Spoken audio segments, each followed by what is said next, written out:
Good morning, Freedom Village. I'm Noah. And I'm Ashley. And welcome to your favorite morning show where we bring you all the latest news and updates from our wonderful retirement community right here in beautiful Holland, Michigan. That's right, Noah. Whether you're sipping your morning coffee in the bistro or enjoying the newspaper in the atrium, we're here to kickstart your week with a smile and a whole lot of fun. Absolutely, Ashley. And speaking of fun, we've got a jam-packed episode lined up for you today. From community events and activities to heartwarming stories and maybe even a few surprises along the way. And of course, we'll be keeping you up to date with all the important news and announcements from right here at Freedom Village. So, grab your cup of joe, settle in, and get ready to start your week the Freedom Village way. Stick around, folks. The Monday morning show starts right now.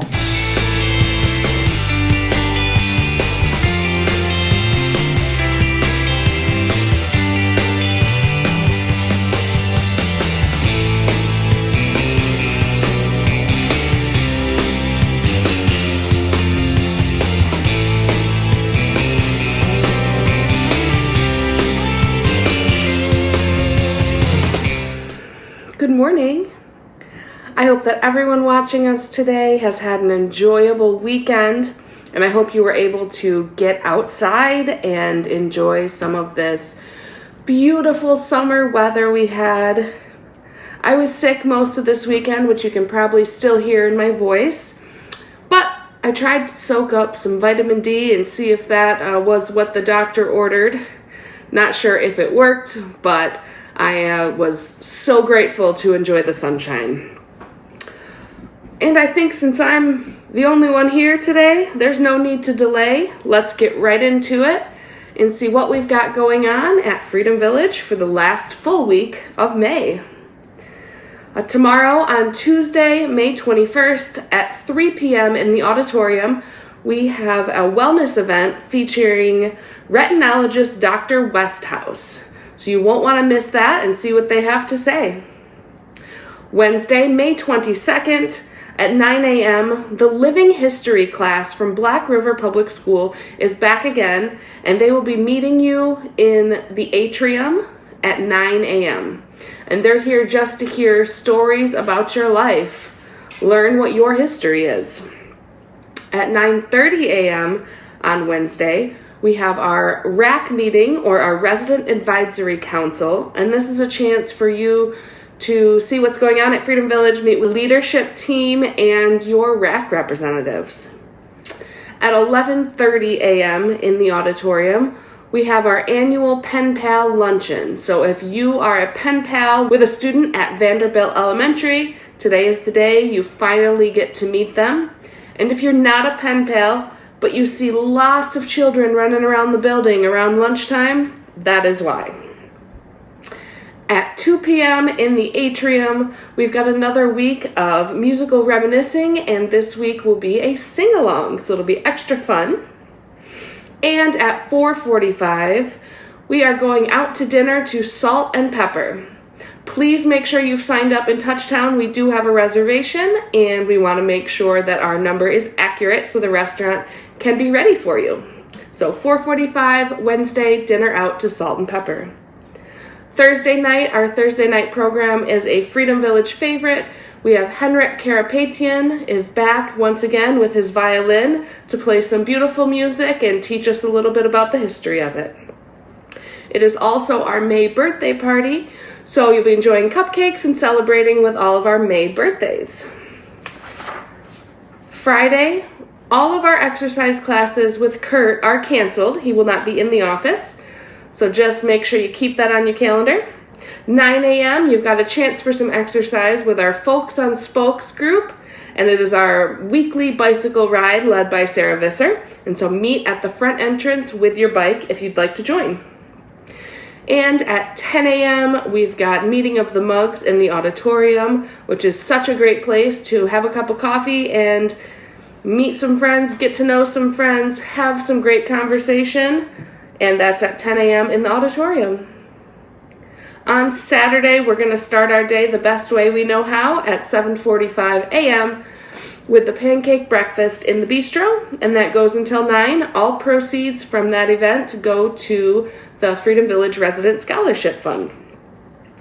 And at 1:30, we have our Crafter Days rescheduled date. We're making tea towels with me in the Arts and Crafts room, and just make sure you've signed up so I can have enough supplies, but that's 1:30 on Saturday. And on Sunday, we have got Vespers at 4 o'clock, and that's our week. And now we are ending ourselves in Memorial Day weekend, which everyone says that is the start to summer. And so I'll take it because I love summer and I cannot wait. Now, if we think back 60 years, that's going to put us to 1964. So most of our viewers here were in early adulthood in 1964. And thinking back, I want to take a look at some interesting facts from that time period. So in 1964, the president was Lyndon B. Johnson. The world population was 3.274 billion, which means that the population has more than doubled in the last 60 years, which is wild. The average income per year in 1964 was $6,000, which is okay because a brand new house average cost was about $13,000. Monthly rent average $115. And for a brand new car, average cost was $3,500. Gallon of gas, 30 cents. Loaf of bread, 21 cents. Movie tickets, $1.25. Speaking of the movies, the top movies in 1964, you may remember these: My Fair Lady, Goldfinger, Mary Poppins, From Russia with Love. Women, you were wearing lots of fringe and tie-dye, body-length cardigans. Men were wearing polos, blazers, turtlenecks, and lots of bronzing gel. I don't know if that's for your hair or for your skin. Celebrities born in 1964, Michelle Obama, Nicolas Cage, Jeff Bezos, Lenny Kravitz. Top songs of the year, we have I Want to Hold Your Hand, A Hard Day's Night, and I Feel Fine by the Beatles. Obviously, the Beatles were thriving in 1964. If you're sitting at home wondering, why am I talking about 1964? That's because we've got another edition of the Village View to share with you today. And this session, the ladies sat down and talked about how life has changed over the last 60 years. So from 1964, when the Beatles were all the rage, up until today, what has changed for the good, for the bad, just what has changed. So let's take a look and sit down with the ladies. Welcome back, ladies. Welcome to the Village View. Today we have with us Margaret Elhart, we have Lynn McCoskey, and Sandy Frauenheim. Thank you for being here. If we take a trip back 60 years, that brings us to the mid-1960s. You were all very early into adulthood then. Can you look back over the past 60 years of your life and pinpoint some things about life or society in general that are significantly different today from then? And what things have changed for the better and what have changed for the worse? You're up, Sam? No. Oh, no. I'm just saying that I think when we were growing up, and you said 60 years, but I'm going to maybe even go back 70 years. I think one of the great things is, as kids growing up, we were always playing outside. We were always letting off steam. We were playing kick the can and Rover, Rover, let Rover come over. And we were playing all this. So you'd go out after dinner and you'd mix with all the kids in your neighborhood. And you'd have great fun. And was there bullying going on then? Yes. But you'd have a chance to work it out and not have it stick with you all the time. Kids don't have that today. They're stuck on their phone. They're stuck on social media. They're stuck getting information that's inaccurate. And they're bombarded with information. And they don't have the chance to let off what they have. We had a speaker come in about 4 months ago who said the depression level is the highest among kids who are like 17 and 18 years old. And I think a lot of it is you can't express yourself. You can't go ahead and let loose and let things change. And yeah, you still have some of the bad things happening, but you don't internalize them as much as kids do today. They don't get a chance to let them off. What do you think, Margaret? And I think parents, the way they treat their children. If we went to school and we screwed up and we did something wrong, you didn't go home and whine and cry about it because you were going to be in more trouble there. I think you have to take responsibility, and they're not learning to do that. You're right. Because, I agree. And you get parents out there and they just say, "Oh, my child would never do that." Are you kidding? Your child would do that, Well, the thing is I think you're right. I think parents feel guilty because they're working all the time. I think they let more things go by the board. You don't have a mother that's home cooking and getting everything ready and dealing with the house, and a father that is gone for work for the day. That's how we were all brought up. And we did go outdoors. We didn't have a TV box to sit in front of. When we did, we loved it, but I was of the generation where we got our first TV when Kukla, Fran, and Ollie was on. I mean, there was no serious issue with Kukla, Fran, and Ollie, or Clarabelle the Clown and Howdy Doody. But now, television, they're bombed with controversial stuff all the time, social media, and I think incorrect messaging. Yes. Our granddaughter was bullied online. Online. Yes. But you know what our daughter did? She knew who it was. She went right over to the house. And she said, "I know what's going on, and I will prosecute you to the extent that I can do by law if you don't back off." Camille, our oldest granddaughter's handicapped. She walks with crutches. She would get picked on because they would let her go first in line. All kids go through all of this stuff. But when you come down to bullying to the point where you could tell somebody to go kill yourself, it's a serious issue. It's very serious. And it needs to be addressed. Yes. And that's what our daughter did. Boy, she went right to the house, right to the front door. And she was not, you don't mess with Mama Bear. That's how she is. I think that there was one thing, too, that I think Joe and I were very, very good parents. And I cannot remember a time where if we said, "Margaret, you did this and so, you are going to now be in your room for a week." You were in your room for a week. Right. I don't think that happens now. You're in your room for an hour and then they say, "Okay, come on, let's kind of go out." So I agree. I don't think parents are setting rules and making you suffer any consequences. Natural consequences have to follow anything that is not correct.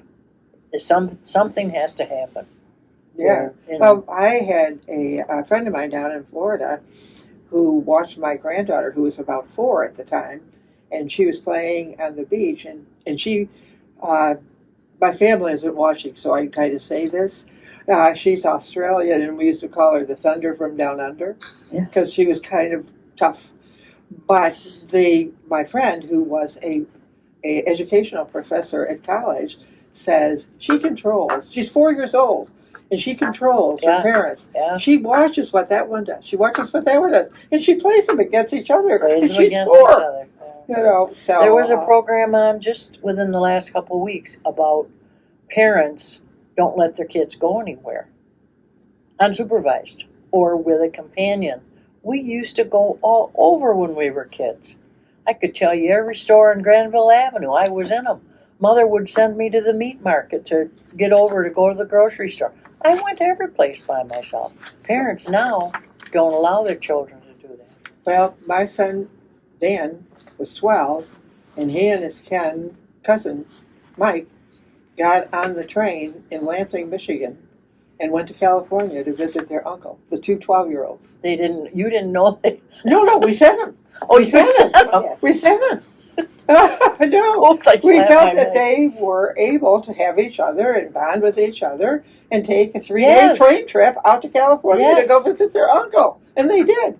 But They learned a parents lot. now will not. They don't send their kid to the store. They don't let them walk to the school alone. So if the parents are fearful, the children must be fearful. They don't get the same rights and privileges that we had as youngsters to experience everything and play. Well, I grew up on Lake Superior, and we lived 3 blocks from the lake. And in the morning, sometimes, 3 or 4 of us girls would get together, and we weren't very old. We were in grade school. We'd walk down to the beach. Sometimes we'd have our lunch. The only good saving thing about that, the Coast Guard station was there, and there was a guy up in the tower. But we'd go out in the water, and pretty soon we'd hear him, "Girls," you know. Mhm. But our parents knew that when he told us, "You're in too deep a water," we backed up, and we never complained that he was mean to us. How often do you hear that now? "You're mean. Right. You're mean." And you hear a lot of teachers that have been in the field for a long time complaining about they have to deal with the children, then they have to deal with the children's parents Mhm. who come in all the time and are complaining. That was never done. If you had an issue at school, you dealt with it, and that's what your parents told you. You deal with it.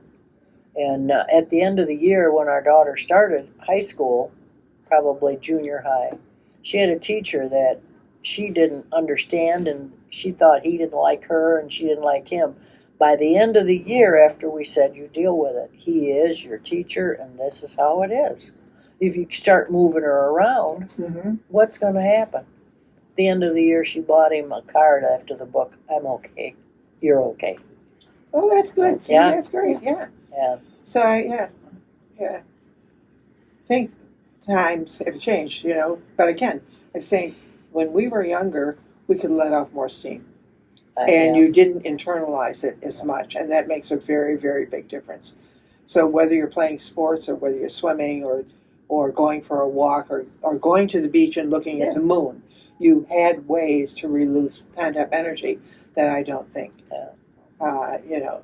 people have. And you're also seeing more of a woman and a young girl's involvement in sports. Mhm. We never had that when we were kids. Oh, I think basketball this week just changed it. It changed it. I big was so time. envious when I went to college. My college roommate played tennis. Shoot, we didn't have a tennis team at the high school I went to. We only had a swimming team and a soccer team, and you could only go half the field. Right. Oh, yeah. I was all city tennis in Grand Rapids for my age group. Mhm. I was never on the tennis team in the high school. It wasn't available. Yeah, that's what. Yeah. I'm a golfer. That was not available. No. I mean, those were all men's sports until Title IX came through, which has happened in the last 60 years. A lot of these things have opened up to women and girls. Mhm. So you're going to see Yeah. more activity. And when we were talking about how things have changed, and you're talking about things opening up to women, I entered the financial investment industry at the age of 45. And I went to work for a regional brokerage firm. But I had 5 interviews. And at the last interview, I was not hired. And so I decided that, I was going to find out why I didn't get hired. So I got in my car and drove to Columbus, Ohio from Lansing and walked into the head guy's office and said, to the secretary, and said, "I want an appointment." She said, "Have a seat." And I waited 3.5 hours. And he took me into his office and said, "Why are you here?" And I said, "I'm here because you didn't hire me." And it's one of the top 3 statements that I think is the most powerful that I've ever heard. He got up and he shut the door. He didn't shut the door the first time we had the 10-minute interview, 5-minute interview, and sat down and said, "Well, Sandy, let me tell you that if we don't hire you and you don't come back, we never have a chance to change our mind. So tell me, why should I hire you?" And I gave him all the reasons why I should hire me and da-da-da-da-da-da. And he said, "Well, here's why we didn't hire you." And he gave me all the reasons why he didn't hire me. And then I left after 2.5 hours an interview. That was a long interview. Left after 2.5 hours and get a letter that they will think about hiring me, but they're coming to interview my husband, Joe. They're coming to hire him. So three executives flew up from Columbus, and they said, Joe, we have 3 questions for you. I can only remember 2. The other one had to be, another one. The first question was, how are you going to feel when your wife makes more money than you do? He answered in 30 seconds, the sooner the better. The second question was, and this was the big thing, your wife has to move to Columbus, Ohio, and live there for 6 months, and she is going to live with 5 men. How are you going to feel about that? And he said, doesn't bother me. I'll see her on the weekend. And so I did get hired, and I was the first woman that was hired by that company. I was the third woman they hired. The other 2 lived in Columbus, but the first that came in. And the only other thing is we had a training salary. They got paid double what I got paid. Oh, sure. So that has changed now a lot. Yeah. Did you hear what the beginning, like Caitlin Clark, these gals are going to make? The men, when they're hired in the draft, make $1.1 million. Okay. They're going to make $75,000. Wow. But then there'll be other things, endorsements, that type of thing, and that will build it up. But the men are offered right away, $1 million. Well, see, that goes to the inadequacy of it. But Caitlin Clark has changed the face I think so too. Of March Madness. That is now watched more than the men's game, and Exactly. it's going to catch up, eventually. Because people would say to me, "Well, why did you take the job if they weren't going to pay you as much money?" And I said, "Well, you got to get your foot in the door.